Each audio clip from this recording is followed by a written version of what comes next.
Coming up on today's episode of Airborne Unlimited, a Mission Aviation Fellowship pilot dies in a Kodiak 100 accident, a New Zealand Bearhawk wins STOL competition for the second year in a row, and Gulfstream's G700 program takes another leap towards certification and delivery.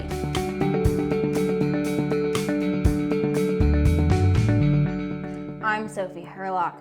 Joyce Lin, a pilot for Mission Aviation Fellowship, passed away Tuesday morning after her Kodiak aircraft crashed into Lake Sentani in Papua, Indonesia. Lin departed from Sentani early in the morning and was carrying COVID-19 rapid test kits for the local clinic in the villages of Mamit. Within minutes after takeoff, she reported an emergency and the aircraft descended into Lake Sentani. Indonesian search and rescue divers later confirmed she did not survive the accident, and MAF staff in the city of Jakarta are working with authorities to investigate the accident. Lin is survived by her parents and two sisters, and all of us here at Aero-News send our deepest condolences to her family and friends. We'll be right back with Around the Patch. Well, hello, fellow flight instructor. It's been over a month now since we all started working and studying from home, and we hope we'll all be able to get back in the cockpit soon. But until then, King Schools is offering an even better deal on our flight instructor refresher courses. Right now, you can get our FERC for only $93. Plus, you get our King Schools Aviation e-library free with your FERC purchase. Use the code HOME when you order. Sandia introduces the new SAI 340 Quattro TSO'd airspeed, attitude, altitude, and slip. With integral backup battery, safety never looked so good. See it now at www.sandia.aero. Affordable and economical, Pipistrel is proud to present the Alpha Trainer. Offering excellent fuel efficiency and a durable composite design, the Alpha Trainer can be operated from virtually anywhere. Whether you're a first-time aircraft owner, assembling a fleet, or running a flight school, the Light Sport Alpha Trainer from Pipistrel is a dynamic option.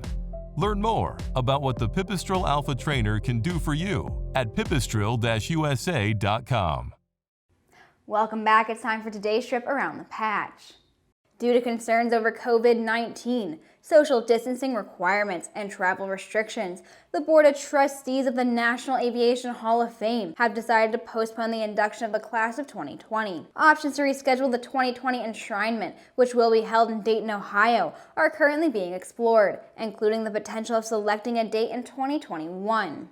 Robinson Helicopter introduced optimal impact-resistant windshields for R-22, R-44, and R-66 helicopters to provide protection from bird strikes. Due to the lack of requirements governing small category helicopters, Robinson based the impact-resistant design on FAA requirements for governing large transport category helicopters. The new windshields are constructed of tough, energy-absorbing polycarbonate and installed with distinctive retention hardware. A special hard coating provides protection from scratching and weather degradation. After years of sharing one Facebook page with the international market, Pipistrel USA now has its own page, specifically for the United States region. This game changer allows the brand to provide updates specifically meant for the US market and its customers. Previously, all international updates were posted on one Facebook page, making announcements about certifications and new aircraft tricky if the announcement was specific to one country or region. Aviation maintenance student Frank A. Jalen Amaro has pleaded guilty to bribing an FAA-designated mechanic examiner in exchange for receiving a passing score on the FAA's airframe and power plant examination. Amaro was a student at an aviation maintenance school in Las Vegas when he used a fake name and number to contact an FAA examiner, offering to pay $2,500 in exchange for receiving a passing score on the examination. The examiner immediately reported Amaro's bribe solicitation and thereafter agreed to work with federal law enforcement authorities. We'll be right back with the rest of the news. There's a difference between charting a steady course and pushing for the ceiling. And for nearly a century, Hartzell Propeller has been defining that difference. It's in our passion for engineering and research and our dedication to testing the limits of performance. We are built on honor. We are Hartzell Propeller.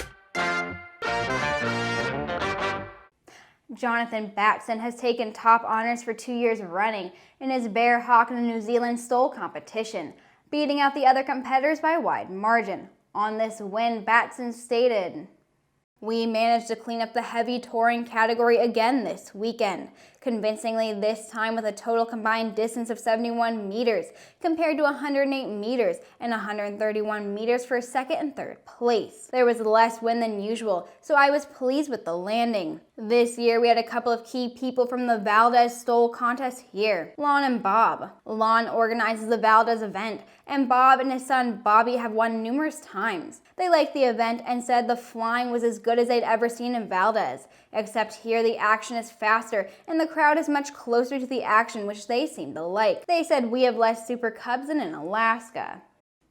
Gulfstream has deployed their second and third Gulfstream G700 test aircraft, further advancing towards certification and customer deliveries.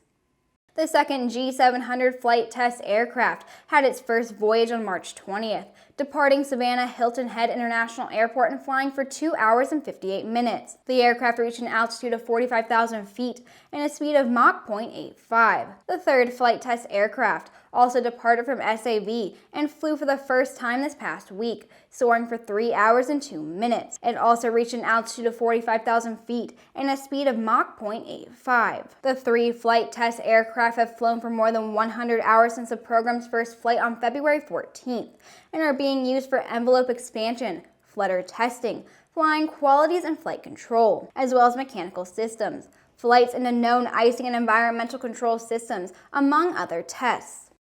And that wraps up our week, everyone. Thanks for watching. Don't forget to click subscribe and to check us out on Facebook and on Twitter. To stay up to date on the latest aviation aerospace news this weekend, head over to aero-news.net. Have a great weekend, and I'll see you Monday.